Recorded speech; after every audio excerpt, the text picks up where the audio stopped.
I think it's ridiculous to be a grown adult who got into a relationship with someone and for 8-9 years you're still unsure about each other. If you have to watch yourself back to see that your behaviors were abusive, then we have a big issue around self-awareness, sis. Not only has there been a data breach, and now imagine it's your husband, God forbid, that's name is out there in the public that you had an affair on me, a seeded affair which was hidden.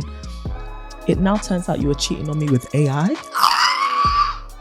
Hello and welcome to another episode of TMS Hot Takes, where we ask ourselves the question, what is this? What the heck is going on in today's society? Social commentary on the interweb and the shenanigans of the interweb. And just miscellaneous nonsense that doesn't fit into Sunday's episode. I'm screaming miscellaneous nonsense. Yeah, just miscellaneous. Everyone has that miscellaneous drawer. Just miscellaneous. This is the miscellaneous Does everyone drawer. Actually have that Everyone drawer? Guys, I'd be so drawer. interested to know because I have a miscellaneous Everyone drawer. has a miscellaneous Just drawer. things that don't quite fit anywhere. Exactly, miscellaneous. But they are still things that you need. Miscellaneous. What's in your miscellaneous drawer? It depends. It depends. It actually depends on where it is in the house. There's a miscellaneous drawer of the kitchen, which is where you like put random tools that just don't really fit anywhere. Like they're not something you use every day. Yeah, but you might need it. Exactly. Spare batteries, sources from random places. Then there's the miscellaneous drawer in the bathroom where you put like one random tampon. Yeah, I'm screaming. A hair roller. Things that might actually come in handy one day. You know when you have an emergency, you're like, oh, where is it? It's that misc drawer. Yeah, just that misc drawer. I hear it. The bedroom. I don't know what's in them. I got a whole bunch of nonsense in my misc drawer. I've got sunglasses in there. Yeah, I've got eyelashes in there. Random stuff. Just nonsense that I need. Or like stuff where before you go to bed, you just have to dash it in your bedside drawer because you're not getting up to go where 100%. No. To actually take it where it needs to be. I also have a miscellaneous hair drawer, which is full of like tracks, like random tracks or like one packet of expressions. And you're like, I'm going to start my braids with this one pack of expression. But it's in case when I do my hair, I run out of hair. It makes sense. I have a miscellaneous drawer. Shout out to the misc drawer. Yeah. Saving lives. Yeah. So different room, different purposes, different misc. Different misc. But yes, welcome to the miscellaneous drawer of the TMS world. Yeah. In today's episode, Jalen Noble, Diddy. Oh, God. Yeah. Oh, Lord. Yeah. Netflix. Oh, Lord. Yeah. Dilemmas. What's going on in the world? We leave for like 1 week and we come back and What's just going on in the world? Nonsense. So, let's jump straight into it. So I know you wanted to talk about Netflix. What's going on? Oh, wow. Guys, Netflix. So for those of you that have not already watched some of the shenanigans that have been happening on the Netflix, there has been 2 shows that have been of particular interest to people of recent. The first one being The Ultimatum South Africa. Shout out to our South African sisters. Man, I love you guys. That's it. Arise and shine. We love you guys. Yeah. But yeah, that show, drama. So that was one show I wanted to talk about. And then there is, of course, Ashley Madison. Probably the depths of stinking immorality because... Let's start with the Ultimatum South Africa. Child, give us some time to really like talk about Ashley Madison because that stuff is terrible. The Ultimatum South Africa. How did you find it, Cords? Yeah, okay. Okay. Yeah. It was interesting. The Ultimatum is not one of my favorite concepts. Like that Netflix has come out with, especially around dating shows. I actually find it quite boring and like nonsensical.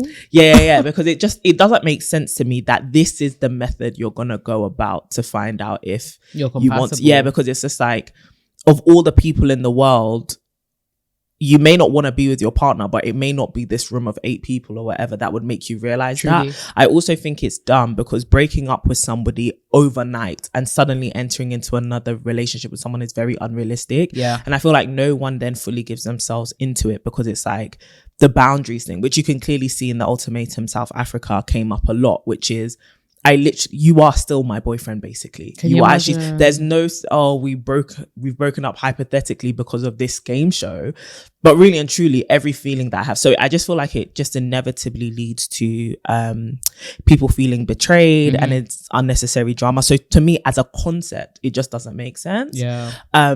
But that doesn't mean that it doesn't make good reality TV. Yeah, this is the challenge, so isn't it? With the Ultimatum in South Africa, I was hearing a lot about it. Obviously, you told me about it. Dorcas told me about it. Like, I've heard so many things. So as I was watching it, I was waiting for it to really get juicy.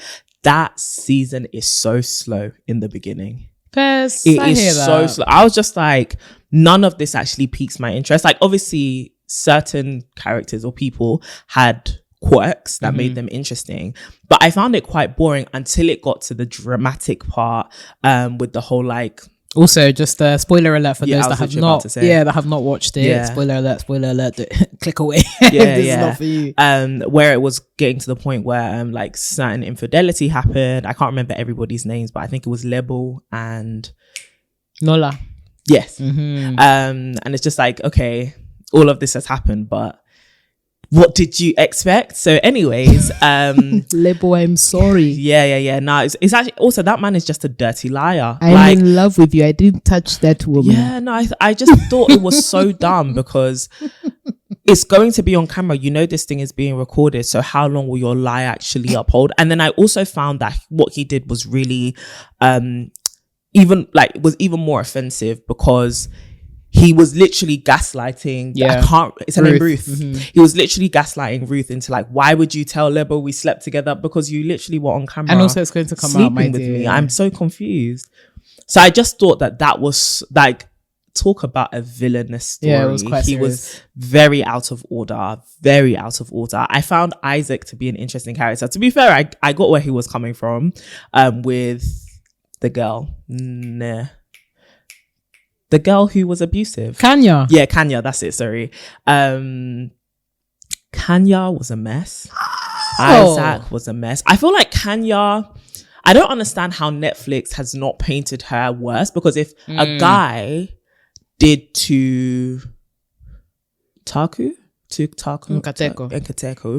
if a guy did to a woman what Kanya did to Nkateko, there would be a big problem. Yeah, 100%. There would be a way bigger problem. So I don't understand how that storyline went under the radar so much. It was like, oh, just to slip in there, she's abusive. Like, do you guys don't think there's something more to unpack? Kanya, you know what? I think the only the big disappointment for me was the reunion show. I was so let down. It's a waste of your time. If you thought that the show was boring, the reunion, I don't know if the hosts were like drinking some kind of like very mild chamomile tea or something like that, but it was not given. Yeah, these hosts are very chill. They just did. And I'm like, you had so much opportunity to hold people accountable for some of their actions. And it just felt very meh. Yeah. Very mild, very dancing around key issues. You know, Kanya did her whole thing of like, oh, you know, it's very different watching yourself back and, you know, seeing your behaviors. And I'm like, if you have to watch yourself back to see that your behaviors were abusive, then we have a big issue around self-awareness, sis, because it was so uncomfortable to watch. But yeah, I definitely agree. I think the concept of the ultimatum is not really supporting people in trying to get married at the end of the day, not in my opinion.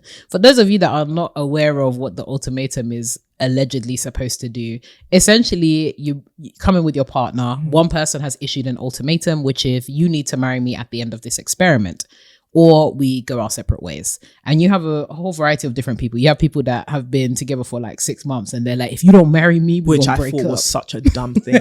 How can you come and give somebody an ultimatum, marry me or break up with me, and you say you've been dating for 6 months? Marry me or I'm dying. You're barely even a friend. Do you know what I mean? Like, I don't even know where you live. I think someone said they had known each other for a while. Which is before dating, and it's fair, but still, you know, 6 months is like, oh, sir, like back up a little bit. Yeah. And then on the extreme ends, you have people that have been together for like 8-9 years, and it's like, listen, if you don't marry me, I'm die. I'm out of here, you know, which is also understandable because 8-9 years. No, it's ridiculous. 8-9 years. That is ridiculous. And fair enough, if both of you did not have the desire to get married, that's, you know, that's on you guys. That's your business. But if one of you has wanted to get married, 8-9 years, child, you might want to talk about that a little bit more. I do think it also depends on age though, because there was a couple who is it Sizakele and the other guy? They had been together since like high school. Oh, Genesis and what's her name? Can't remember her name. My I'm gosh. so sorry, I can't remember her name. But anyway, she was super cute actually. But yeah, like the girl that looked like Sizakele, but I can't remember her name. She and him had been together since high school. Yeah. So it was just like, oh, if you started off dating young and now it's like, okay, let's get mature before we get married. But I think it's ridiculous to be a grown adult who got into a relationship with someone and for 8-9 years you're still unsure about each other, unless, like you said, marriage was never on the table anyway. But if it was, stop letting people hold you hostage. Honestly, people are wasting your youth, especially when you are young and you want to explore. Why are you letting somebody hold you in a committed relationship? 100%. Then explore, 100%. especially if you're a lady, dare I say. Like, if you're a woman, you can't rob me of my youth. I want to be married one day, and you're spoiling you're spoiling things for me. You're actually wasting my time. You're really wasting my time. Like, let me move on and be happy, either to enjoy being single and free or to date other people who will end up giving me what I want. Literally. And if it's not you, step out of the bloody way. Get out of and the thing is, it even speaks to a broader conversation that's been happening on social media recently. This trend of people that are like, oh, you know, I've been with my partner for like 8 years, 6 years, 7 years. Why? But you know what, we live together. Or like, oh, you know, we have kids, but you know. Why? To any of it. And these things don't accidentally happen. You settle consciously. Yeah. Like, you moving in with your partner and thinking, I do want us to get married. Now we're moving in together. Is this going to actually help me achieve my goal? That is your business, girl. Okay, I really want us to get married, but let's just have a kid now. Marriage will never happen. And that's fine. If that's, you don't want that, that's fine. But if you do want that, don't fool yourself. It's not just going to magically come about. And I know there are some people, and just to be clear, I disagree with this. There are some people, I do. There are some people who are like, no, you really won't know someone until you, if you won't know somebody until you do something with them, why would you want to do something forever that will still last forever with someone you don't know? I.e. have a child. There's no get out of jail card with the kids. I am so confused. Or even like, oh no, we have to live together to see how each other is. Why can't you live together in marriage to see how each other are? This ain't a trial run. You know? Still. And I think there's also that avenue of like not wanting to grow or change in a relationship. Not in the most drastic of ways, but in the like, of course you don't know what you're like if you were to live with a man. You maybe have never done it with like a romantic partner. Yeah. But it's okay. There's room to grow and change in doing so. But if it's like, no, I need to know what I'm going to be like or get my act together before...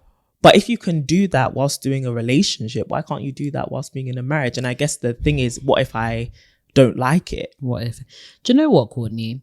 Folks might dislike me or disagree with me for this, but I think there's too many of us that want to reap the benefits of marriage without the commitment of marriage. There are too many of us that would like to cohabit. And listen, I ain't gonna lie to you, there's actually research that suggests that cohabiting before marriage actually leads to divorce. It leads to breakdown in relationships. So, you know, we can share that information, that, you know, research with you in the link in the description down below. But there is something about our generation that we dislike commitment. And I understand that we may have had examples in the past of generations where endurance was the prevailing narrative, right? At all costs, by all means. And it makes sense that you want to proof the pudding before you enjoy it, right? But you can't eat the pudding before you buy it. You can't have your cake and eat it. You can't have it and eat it. You can test it. Like, you can only go for X amount of tests before you actually purchase a car or before you actually make a commitment.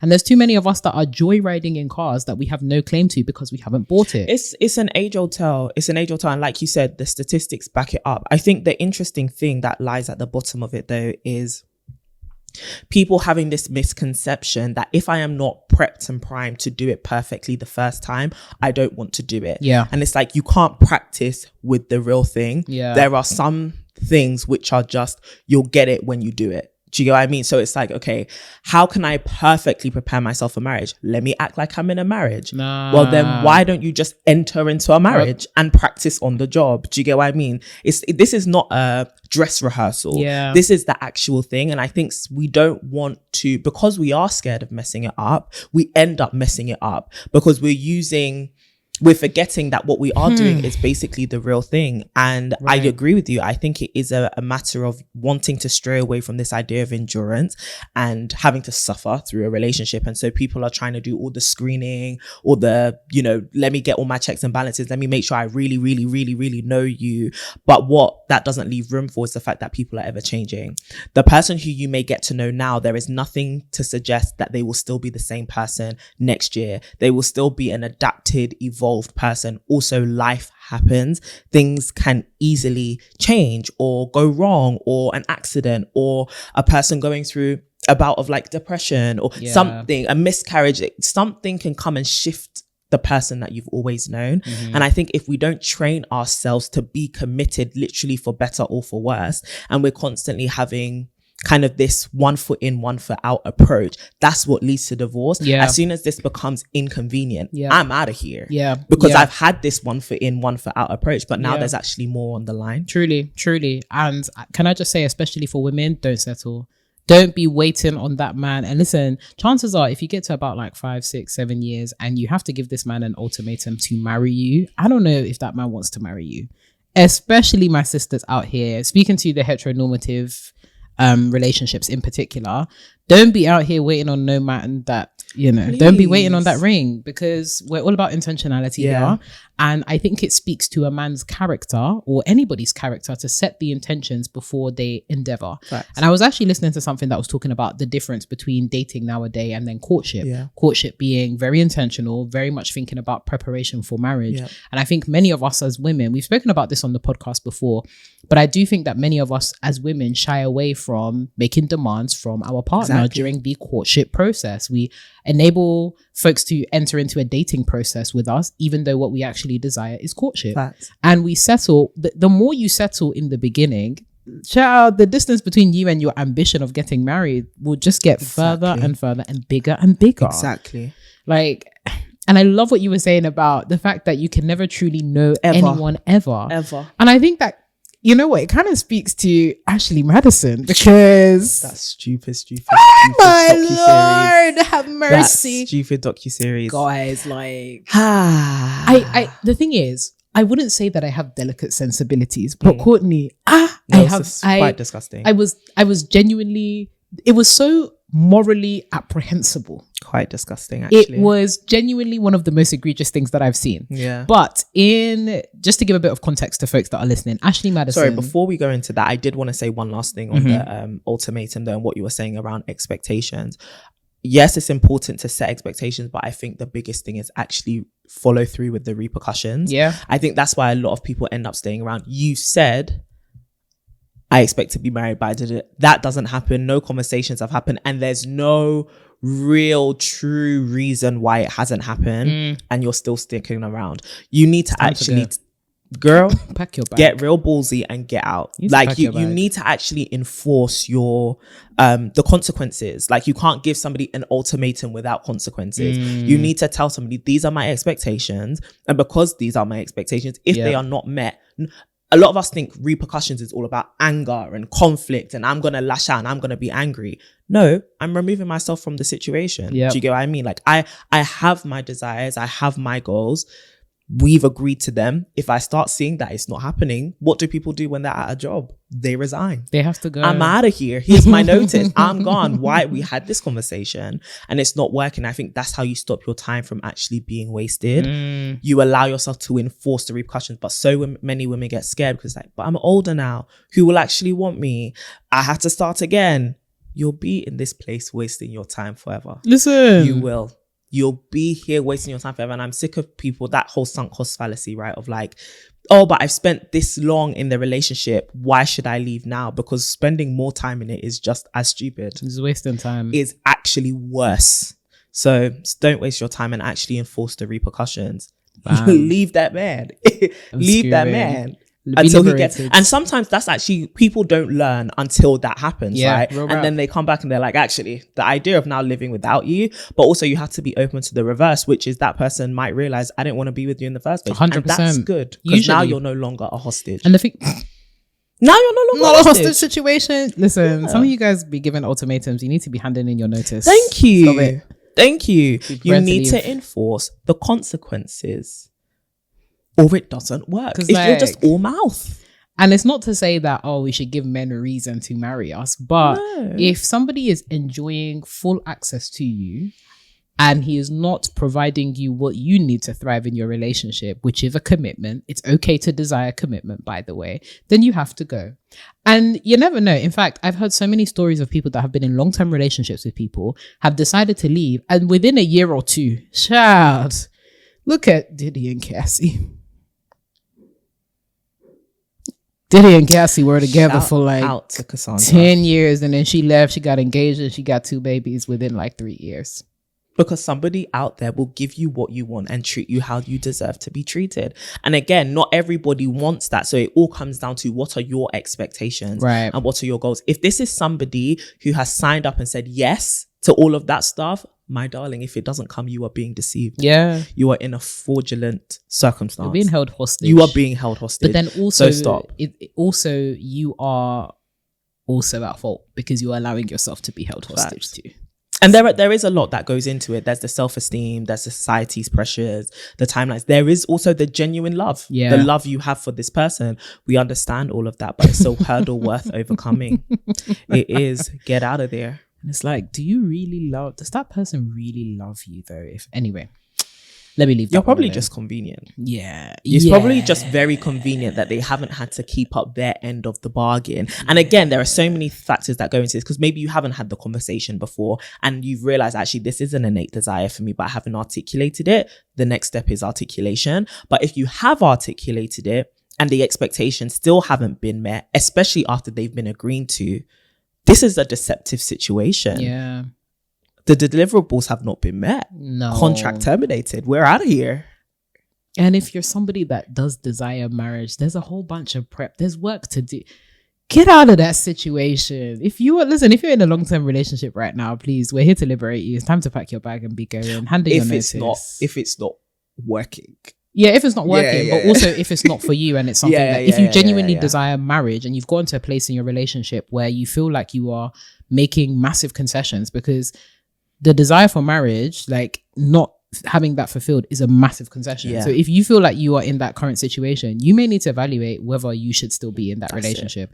However, to all of you that are very happy with not getting married, that is your absolute business. Wishing you all the best. Love that for you. But for those of you that have a desire to be married and you are being held hostage, and you are currently settling, it may be time to reevaluate. Pack up out of there. But yes, Ashley Madison, providing some context for folks that may not have watched it, and also spoiler alert in case we go into that. But essentially, Ashley Madison is a online platform which is all about enabling married people to have an affair. And the tagline is, I quote, "Life is short, have an affair." So essentially the platform enables you, it kind of operates almost like a Tinder. And married people and single folk alike, but mostly married folk, will go online in search of a mate to have a discreet affair. And the name of the game is very much discretion. It's very much about connecting with people. And allegedly, the founder said, it's not about breaking up marriages. It's about strengthening marriages by giving people the outlet or, the means to be able to conduct their sordid affairs with discretion. And the Netflix series basically follows the journey of the building of Ashley Madison. It also follows the journey of when Ashley Madison suffered a very grievous data breach, which meant that it published online I think at its peak, it had something like 37 million active accounts. And I just want to note that these were predominantly men. So you've got 37 million accounts. I think it was something like 95% of them being men. And then to add insult to injury, a lot of these men or a lot of these users were having interactions, and basically the premise is you have to pay to play. You have to pay to speak to people. And unfortunately, it was found that quite a few of the accounts that were female on Ashley Madison were not real. So men were running up their credit card bills, speaking to women under the premise or the promise of being able to have an affair with them, only to realize that the majority of the people that they were speaking to were actually bots. Yes. And then it also follows the story of, you know, very specific individuals that have been unfortunately been targets of this. So we've got the couple of Sam and Nia, they're very influential kind of family YouTube vloggers, whatnot. And unfortunately, Sam succumbed to Ashley Madison for many years, mind you. And they're still together, more power to them. And had multiple affairs. We also have quite sad stories as well. We have the story, I can't remember their names, but there was a story of a couple where he was a leading pastor, he was in ministry, and he unfortunately, trigger warning and also suicide warning, but he committed suicide as a result of his details being published that he had had an affair. So that is the groundwork for what Ashley Madison is about. But Courtney, what were your, I guess, feelings and thoughts as you were watching this? So many. I think it's so sad that the way this was being marketed was as though it was doing marriages a favor. So to kind of start from the beginning, the guy who came in to kind of make Ashley Madison grow and a more public thing was vehemently defending that this was such a gift to marriages, and literally people were obviously demonizing him and being like, you're literally tearing families apart, to the point where in order to counteract that, he dragged his own wife into the publicity of the website, as in literally made her a poster girl for the website. His wife, who did not sign up for this, who was not cheating on her husband, now became the poster girl for Ashley Madison, a website where people have affairs.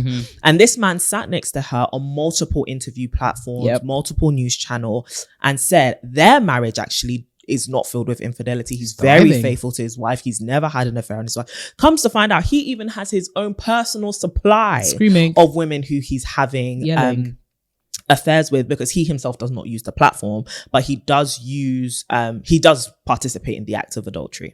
And he does.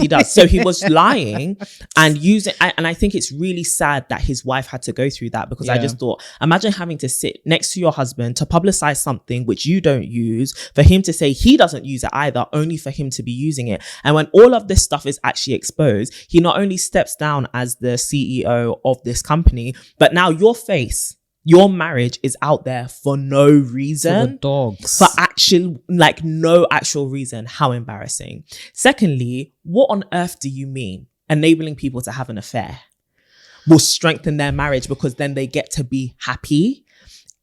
Bear in mind though, it's not promoting transparency, because there was a couple on there who were talking about how they're in an open marriage. And so both of them use the platform, but they're both aware that both of them use the platform, and they have very solid boundaries around what can be done, what can't be done. Their partner also has to approve of the person they're going to have an affair with, which is in itself morally incorrect. But at least there is agreement, not to sound like I'm condoning it, because it's an organized situation, but it is organized, and both of these people organized. It's an organized agreement. It's an organized agreement. So it's organized, and as much as I've made it sound great, let's not be confused where I stand on the matter, but there is clarity. Ashley Madison is not a platform which in itself promotes transparency with your partner. Absolutely. And so to make it seem as though actually it's people not being able to have affairs that ruins relationships, and not the fact that lies are what ruin relationships, is wild to me. And I don't understand how people fell for that, but I do think it's even sadder that there was such a huge demand. And obviously this is probably the oldest sin in the book, right?